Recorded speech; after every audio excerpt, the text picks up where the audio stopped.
Halo, selamat berjumpa dengan saya. Salam sehat, salam damai, penuh ketenangan. Bersama saya Muhammad Jupri Padmawinata, mantan penderita anxiety disorder. Jangan lupa subscribe, like, dan komen channel ini. Terima kasih.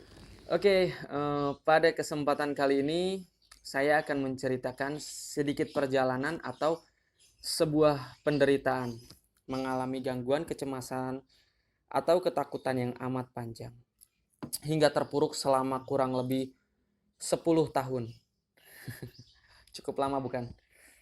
Awalnya saya merasakan keanehan pada diri saya ketika saya mengalami gejala-gejala seperti keringat dingin, perasaan-perasaan yang gak nyaman, jantung berdebar-debar, seolah-olah sesak napas. Napas itu gak nyampe. Gak banget kan? Pokoknya dari situ saya merasakan sebuah gejala-gejala kepanikan, mengira-ngira saya kenapa-napa atau saya mengalami sakit berat. Dan saya merasakan keanehan pada diri saya. Semakin hari saya merasakan hal-hal yang sama seperti kecemasan, pokoknya berulang-ulang, keringat dingin, jantung berdebar-debar. Akhirnya saya merasakan badan saya sakit semua. Saya pas waktu itu saya merasakan sakit-sakitan dan mulai dari situ saya terpuruk. Lalu saya konsultasikan apa yang saya rasakan ke dokter umum.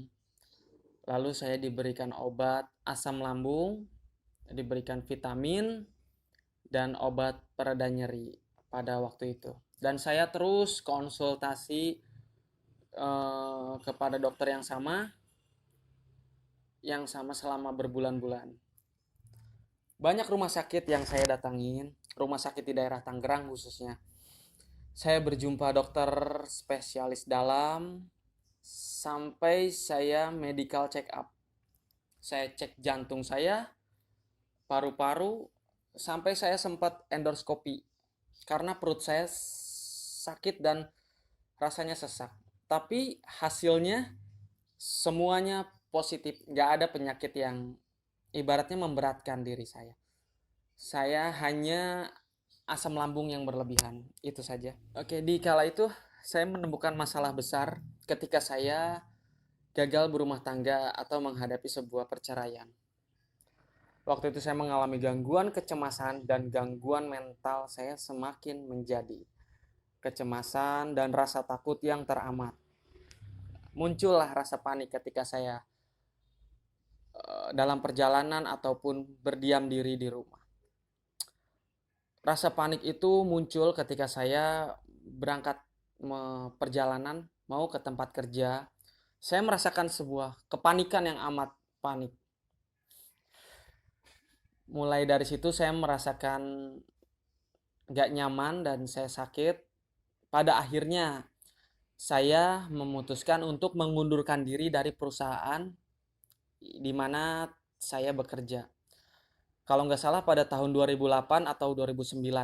Setelah itu saya mulai merasakan keterpurukan sangat lama sekali, 10 tahun.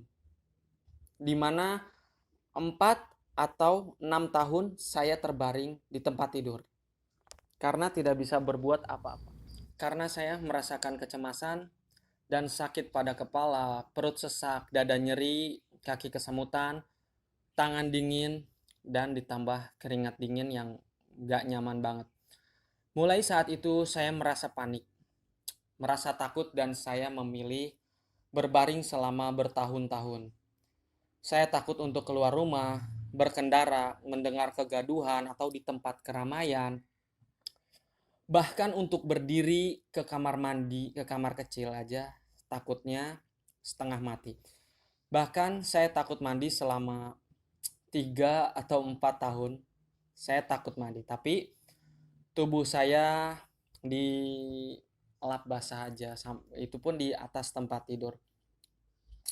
Sempat saya ke psikiater dan saya mengkonsumsi obat-obatan dari psikiater berbulan-bulan hingga saya ketergantungan obat-obatan. Jika tidak ada obat, saya panik. Beberapa tahun kemudian saya makin terpuruk. Saya bingung. Berobat medis sudah, dan akhirnya saya sempat berobat non medis sama orang pinter, contohnya seperti itu. Kondisi saya waktu itu semakin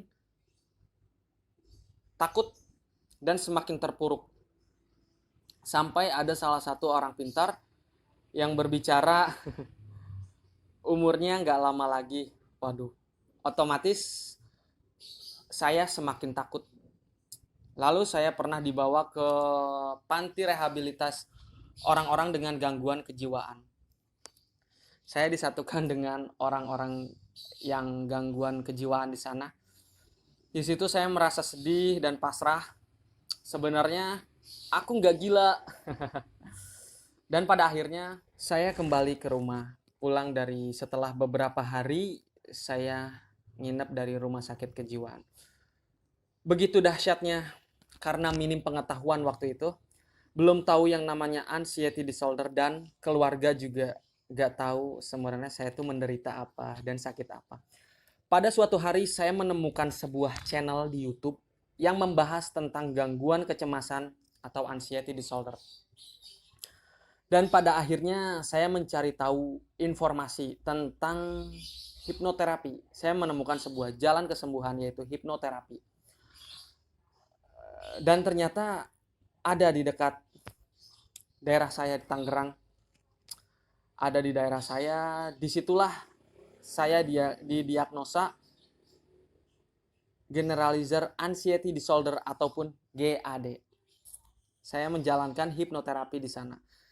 Banyak hal-hal positif yang saya dapatkan untuk kesembuhan saya setelah saya menjalankan hipnoterapi untuk kesembuhan saya, yaitu saya semakin sehat, saya semakin damai, semakin sembuh dari kecemasan atau gangguan-gangguan rasa takut, kepanikan. Itu mulai berangsur-angsur saya pulih.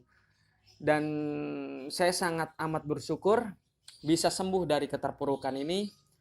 Saya mulai bangkit dan menjalani hidup ini dengan penuh kegembiraan dan kebahagiaan. Saya bisa bangkit. Saya tidak, yang tadinya saya terpuruk, kini saya mulai bangkit dan menata kehidupan baru saya. Saya mulai berani berkendara keluar rumah bersama keluarga kecil saya. Saya kembali normal seperti manusia pada umumnya. Mulai berani memakan makanan yang dulu saya pantang, seperti asam, pedas, tapi saya mengkonsumsinya dalam batas wajar, tidak berlebihan. Oke, teman-teman, itu saja perjalanan anxiety saya. Motivasi untuk kawan-kawan yang merasakan sama apa yang pernah saya rasakan. Dan yakinlah, itu hanyalah gangguan pikiran dan tidak nyata. Pokoknya semangat, semangat terus. Hipnoterapi menyembuhkan anxiety ya. Saya kembali sembuh, kembali sehat, dan oke, itu aja. Salam bangkit, salam sehat penuh ketenangan. Wassalam. Terima kasih.